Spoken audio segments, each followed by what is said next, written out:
This video explains what a cell is. In simple terms, a cell is one box in a table or spreadsheet where information appears.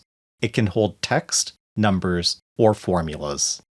Cells exist because spreadsheets organize information into small, structured units. Each cell stores one piece of data at a time. Rows and columns are built from these individual cells.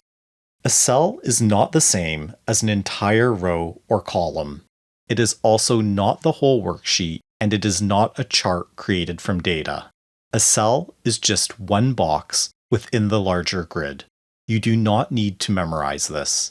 You just need to recognize an individual box in which you can type data.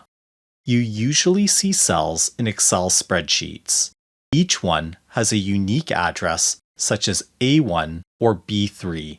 When selected, the cell changes appearance and is ready to display or edit data. This diagram organizes the idea of a cell. Use it as a reference if needed. When you see one box holding data in a spreadsheet grid, you are looking at a cell.